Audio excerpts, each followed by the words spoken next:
नमस्कार, मैं हूं प्रवीण गौतम। दोस्तों, विपक्षी सांसदों को नामर्द कहने पर मनोज तिवारी की सफाई सामने आई है और मनोज तिवारी ने जो लॉजिक दिए हैं वो दिखाता है कि बीजेपी सांसद मणिपुर के मुद्दे पर कैसी बेशर्मी पर उतर गए हैं।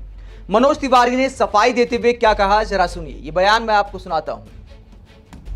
आज कांग्रेस के कुछ मित्रों को मेरा एक शब्द बड़ा चुभ गया है।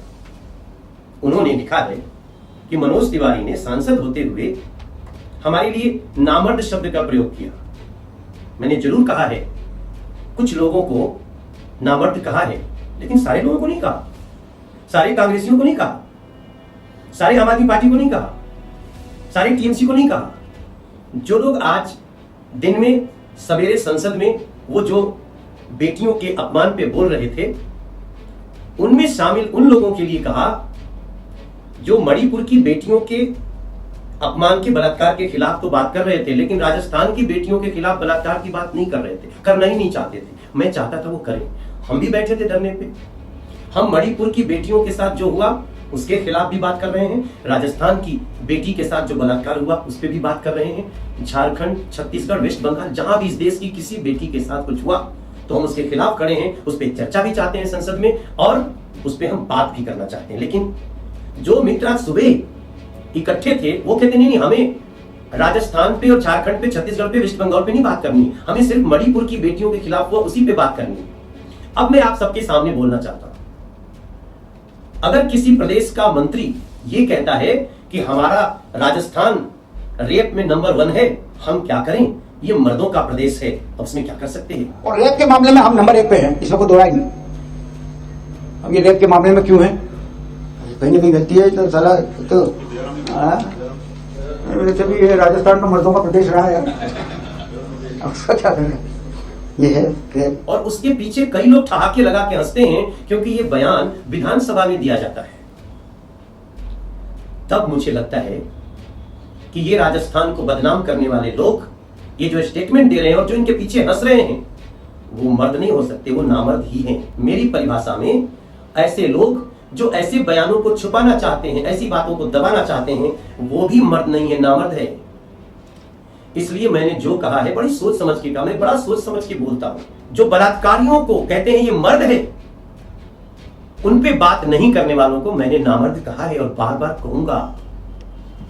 तो मनोज तिवारी ने बताया कि उन्होंने विपक्षी सांसदों को नामर्द क्यों कहा और उनकी ये सफाई सुनकर मुझे बहुत गुस्सा आया। लगा कि हम जैसे पत्रकार क्या अपना माथा पीट लें, जो देश की जनता को समझ आ सके कि मणिपुर के बराबर में आज की तारीख में आप बंगाल, राजस्थान आदि राज्यों को खड़ा नहीं कर सकते। मनोज तिवारी के लॉजिक के हिसाब से तो देश में 28 राज्य और 8 केंद्र शासित प्रदेश हैं, तो मणिपुर पर क्या तभी चर्चा होगी जब देश के हर राज्य में क्राइम पर चर्चा होगी। बीजेपी ने क्या खेल किया इस पूरे मामले में? बीजेपी ने मणिपुर की घटना को सिर्फ बेटियों के खिलाफ अपराध वाली घटना मान लिया है और फिर बताया जा रहा है कि देखिए, बेटियों के खिलाफ तो राजस्थान में भी अपराध हो रहा है, बंगाल में भी अपराध हो रहा है, छत्तीसगढ़ में भी अपराध हो रहा है, झारखंड में भी अपराध हो रहा है। ऐसे नेताओं को समझना चाहिए। फिर इस लॉजिक के हिसाब से तो यूपी में भी अपराध हो रहा है, बिहार में भी अपराध हो रहा है, मध्य प्रदेश में भी अपराध हो रहा है, देश के तमाम राज्यों में अपराध हो रहा है। तो क्या अगर मणिपुर पर तभी चर्चा हो पाएगी जब इन राज्यों के अपराध पर चर्चा होगी, जबकि मणिपुर के हालात दूसरे राज्यों से कहीं अलग हैं। मणिपुर में इंटरनेट बंद है, स्कूल बंद है, कॉलेज बंद है, एमएलए सुरक्षित नहीं है, राज्यपाल कहती है कि ऐसी हिंसा मैंने जिंदगी में नहीं देखी और बीजेपी के बेशर्म सांसद, मैं पत्रकार के नाते ऐसे शब्दों का इस्तेमाल नहीं करता, लेकिन दोस्तों ऐसी सफाई सुनकर गुस्सा आता है। ये लोग इमोशनल ड्रामा खेलते हैं। एक राज्य जो जल रहा है, जहां की खिलाड़ी, ओलंपियन खिलाड़ी, राज्यपाल, मुख्यमंत्री सब कह रहे हैं कि हमें बचा लीजिए, और उसके लिए ये उदाहरण देते शांति कुमार धारीवाल, राजस्थान के मंत्री का। पिछले साल बयान दिया था शांति कुमार धारीवाल ने, वो संसद के सदस्य नहीं है। उन्होंने कहा था कि राजस्थान में रेप होते हैं क्योंकि मर्दों का प्रदेश है, ठहाके लगाए थे। बीजेपी के विधायकों ने भी उनके बयान पर विधानसभा में ठहाके लगाए थे। बेहद शर्मनाक बयान था और ऐसे बयान पर कभी माफ नहीं किया जा सकता। लेकिन गड़े मुर्दे उखाड़कर आप मणिपुर का दर्द छुपाने की कोशिश कर रहे हैं, तो इसे कहा जाता है घटिया राजनीति। इसका मतलब है कि बीजेपी सांसदों ने, बीजेपी सरकार ने जनता को मूर्ख समझ लिया है कि जनता के बीच ये सेंटीमेंट पैदा किया जाए कि विपक्षी दल मणिपुर पर तो चर्चा चाहते हैं, लेकिन राजस्थान, बंगाल, छत्तीसगढ़ की बेटियों के लिए चर्चा नहीं चाहते, क्योंकि इन राज्यों में चुनाव भी आने वाला है। तो वहां की पब्लिक को इमोशनल करने की कोशिश कर रहे हैं और मणिपुर के इमोशन को समझ नहीं पा रहे। क्या दूसरे राज्यों में इंटरनेट बंद है, स्कूल बंद है, कॉलेज बंद है? क्या वहां की मुख्यमंत्री और राज्यपाल भी ऐसा कहने को मजबूर है कि हमारे यहां ऐसी सैकड़ों घटनाएं हो रही हैं? ऐसे बयान सुनकर बहुत गुस्सा आता है।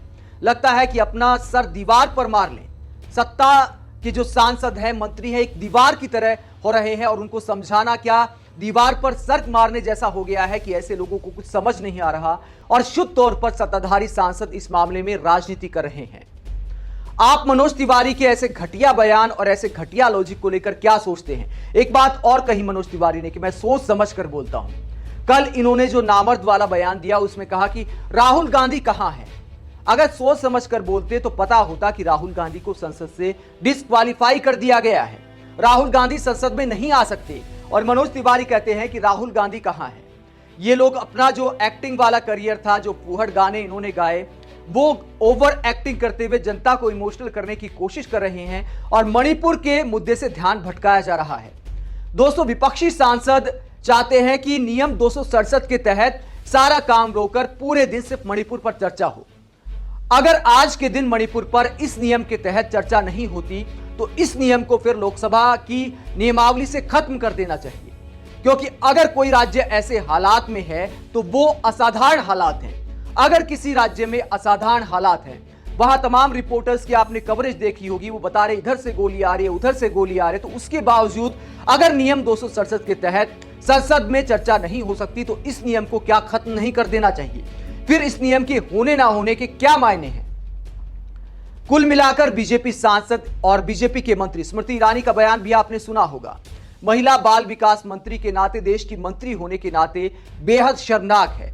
बीजेपी ने बड़ी चालाकी से इसे सिर्फ एक घटना बना दिया है, वो वायरल वीडियो वाली घटना कि बेटियों को किस तरह निर्वस्त्र किया गया। सिर्फ उस घटना को मणिपुर से जोड़ा जा रहा है। मणिपुर के हालात उस घटना से कहीं अधिक भयावह हैं। एक सिलसिला है, एक घटना नहीं है। ये बात सत्ताधारी पार्टी को भी समझनी चाहिए और ऐसा नहीं कि इनके समझ में नहीं आता, ये पूरी चालाकी के साथ ऐसा खेल खेल रहे हैं। लेकिन देश की जनता को समझना चाहिए, जो ऐसे बयान सुनकर इमोशनल हो जाते हैं, उन्हें समझना चाहिए कि आज की तारीख में आप मणिपुर के बराबर में किसी राज्य को खड़ा नहीं कर सकते। और कोई ऐसा खड़ा करता है मंत्रियों के बयान के आधार पर पुराने गड़े मुर्दे उखाड़कर राजनीति करने की कोशिश कर रहा है, तो वो देश की जनता को मूर्ख बना रहा है। आप मणिपुर को लेकर सत्ताधारी पार्टी की ऐसी सियासत पर क्या सोचते हैं? कमेंट बॉक्स में अपनी राय जरूर दें। और दोस्तों, अगर आप हमारी पत्रकारिता को पसंद करते हैं तो थैंक्स के ऑप्शन का इस्तेमाल करें, चैनल को ज्वाइन करें, सब्सक्राइब करें। नमस्कार।